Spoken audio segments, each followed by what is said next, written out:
6 coins. So you can build different kinds of rules inside it. That's what smart contracts are. It's just a way of building rules for trading assets. And 10x is a company that built on top of the Ethereum blockchain their own token, but they've also made it possible for you to take their token, which is a currency, and put it onto a special credit card, which allows you to swipe that card just like you would a Visa or MasterCard, and it'll automatically take money out of your 10x account and give it to the merchant. So they're bridging the difference between digital currencies and normal currencies. And that's what they built their business on, and their business is worth about $350 million at current trading ranges. They do not operate inside the United States. They raised their money in the summer of last year by doing an initial coin offering, but their underlying business model, and so here we're now about to start talking about what the underlying economic foundation of some of these things are. Their underlying business model is they're going to make money by the transaction fee, just like MasterCard or Visa will charge 3.5%, 2.5%, whatever it is. They're making money by charging a transaction fee every time one of these swipes occurs, and that's the money that is keeping their business alive. And so that money also gets associated with the coins, and they have a way of distributing the money to the coin holders, which I don't quite understand. I won't tell you I understand everything, but that's their business model. So their business model is that the revenue generated by them bridging between the digital currency and the vendor that will only accept Visa, MasterCard, the transaction fee, volume revenue that they make is how they float their business, and that supports the coin. So there are companies out there that have reasonably smart business models that have a viable long-term benefit that sort of support the valuations associated with the coin, at least theoretically. So I wanted to give you sort of the structure of, of the blockchain as a technology platform, the individual types of blockchains as the protocol, which is nothing more than the language that's used within the software, and then the smart contracts, the tokens that are on top of them. These are all your currency, fundamental elements of the currency. But there's more to the blockchain than just the currency. Yes, ma'am. So a block is not just one client or customer or coin holder, it's multiple people.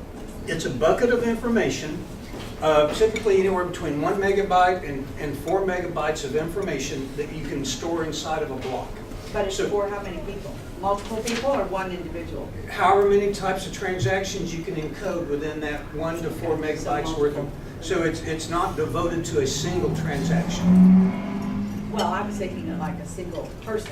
No. Or a single company or multiple people in companies. It's multiple. Another way that you can think of these platforms, if it helps, is think of it as a computer with distributed processing across many, many different machines. It's a network intelligence and network computer. The blockchain does not live on any single computer.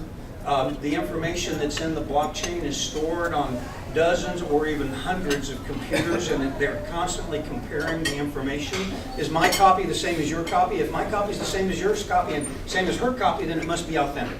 If my copy is different than yours and hers, then we got a problem because my information is somehow different. Why is it different? Has it been corrupted? So, it's this cross-checking across the network that keeps the authenticity and accuracy of the information constantly up to date and makes sure that there's no nefarious activity going on the block information. Now let's talk about something called wallets. So just like we all have a wallet where we put money, you have to have a wallet where you store your coins. And there are essentially two types of wallets, hot and cold. The hot wallet is a wallet that's connected to the internet. The cold wallet is a wallet that's disconnected from the internet. So you just think of a USB, chip that, or a stick that you stick into your computer. When you take it out, it's not connected to the internet. That is effectively what a hot wallet is. A cold wallet is any wallet where it is live on the internet where somebody could get to it. So that's a hot wallet versus a cold wallet.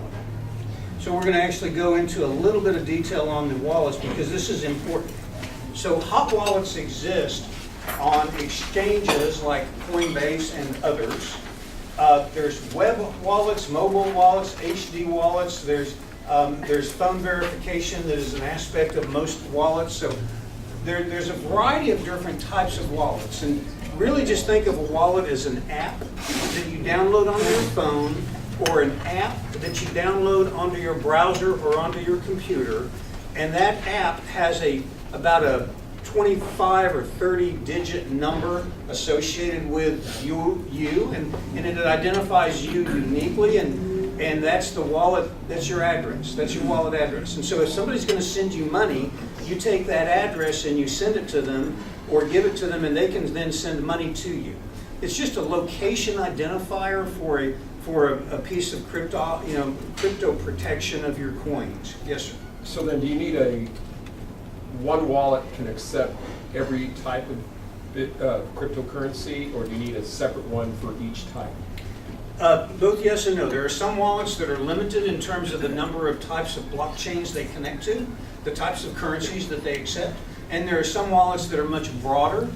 And really, I don't think it's a function necessarily of their security approach. It's just a function of, have they expanded yet? Because the number of currencies is growing so rapidly that it's really tough to stay up with, I can accept all of those currencies. And so what a lot of the wallets will do is they all accept Bitcoin, and then there's a few currencies that are kind of the big 5 or the big 10, and almost all wallets will accept those currencies.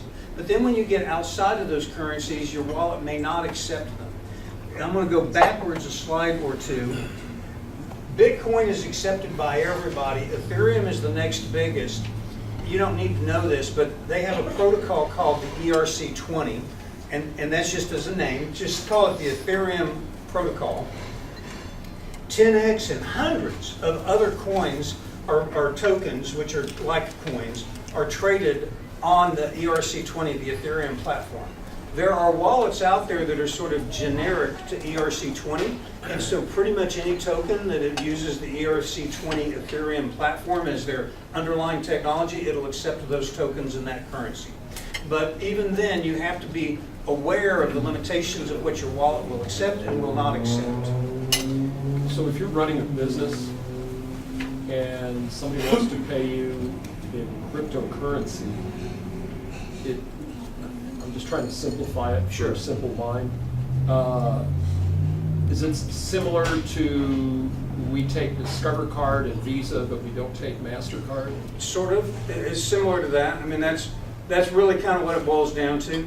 There's lots of other cards that are out there other than the big 4, and obviously not everybody takes those, but the big 4 most companies take. But even then, a lot of companies won't take, say, either Discover or American Express. They'll take the other 3. So it's kind of the same thing. Okay. That's a good mental imagery for the differences.